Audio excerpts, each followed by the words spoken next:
Hello everybody, we're down on Carson Street and talking baseball with the people. Now, I'm not an expert on baseball nor the Pirates, but everybody down here has stories of the past, of when they were kids.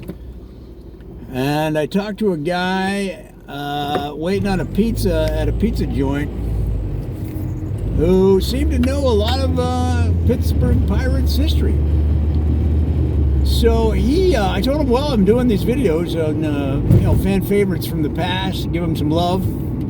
He said, man, you got to talk about from 1927, there was a guy that was an outfielder for the Pirates.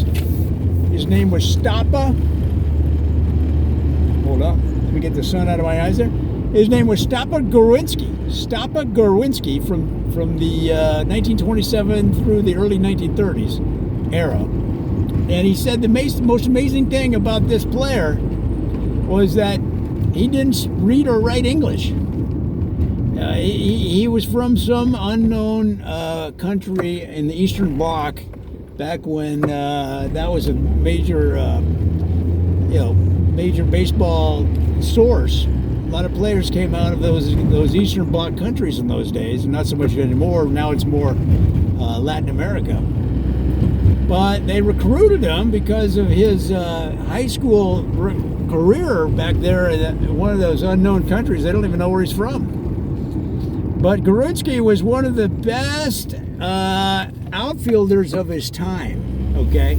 And caught so many fly balls for the Pirates that they were considering becoming a sister city with his hometown. But they couldn't figure out where he was from.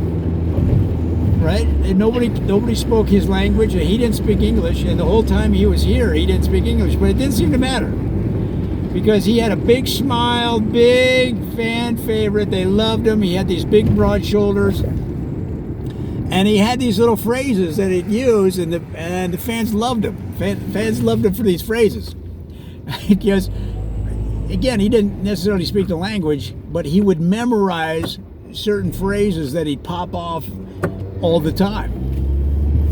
So, in the press room after the game, they'd say, what did you think when you caught the 15th fly ball of the game and won it for the Pirates?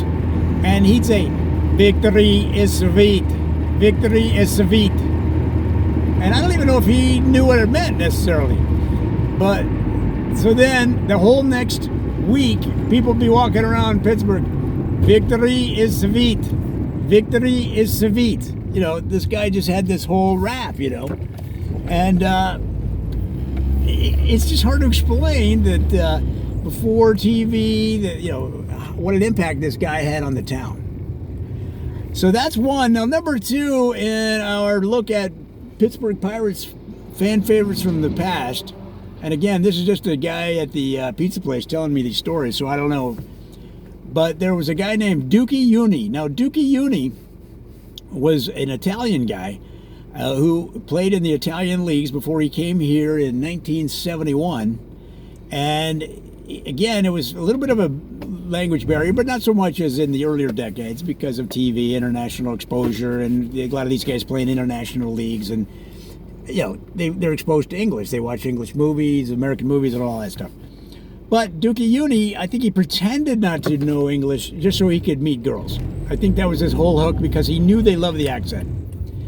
And this guy was a second baseman for the Pirates for a couple years. He didn't have a long career here, but I don't necessarily think he was as interested in baseball from what I heard as he was American girls.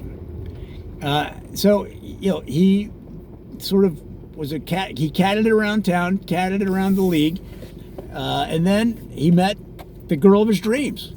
Now, this is kind of interesting. She was from his district in Italy, from the same, what you might call region, right? And they fell in love, and they bought a house here in Pittsburgh. He quit baseball. He got a job as an insurance salesman, and he's still his relatives and descendants are still in the area. His whole, family. He has kids. His kids have kids. And Dookie Uni is still a, he doesn't play up his his tie to the Pirates because he doesn't think he really earned it just playing a couple of years. But that's all he wanted. When he was in Italy, that's all he wanted was to have a woman that he loved and to have a family and to have kids. And that's what he did. But the fans loved him because, again, he had the accent. A lot of people would imitate his accent, right?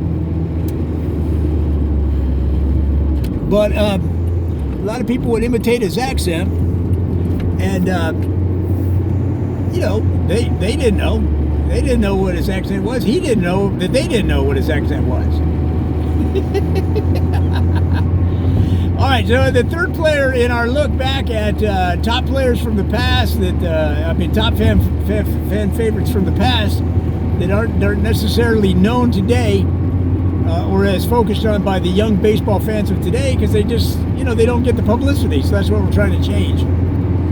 So there's a guy, speaking of this, kind of the foreign player edition, because there was a guy named Edna Onley. Now, Edna Onley played in the 40s, late 40s, 1949, 1950, early 50s. Now, Edna Onley was a third baseman.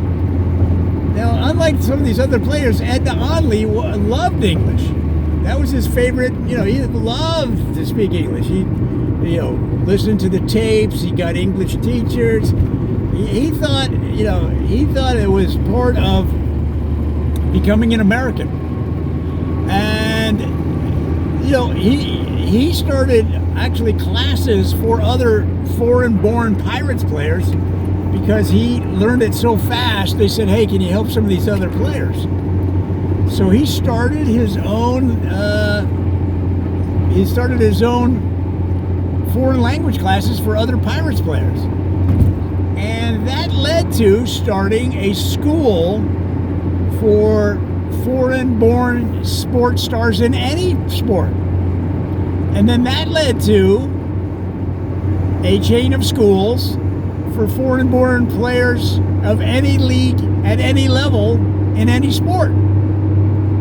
So he really started an empire, the Edna Onley schools, the Edna Onley foreign language schools, for jocks, sports stars, scholastic athletes, high school athletes, junior high athletes of many went to his classes. And now he's a rich man. He's a rich man, and he basically is he rides his power boat down in Florida. They go fishing. He's still married to the same lady. And he's basically out of the day-to-day operation of the school. But what an inspiring story about somebody coming to America, loving it so much, and wanting to learn the language so much that he became more than a native language speaker. Like a native, he became better than that. And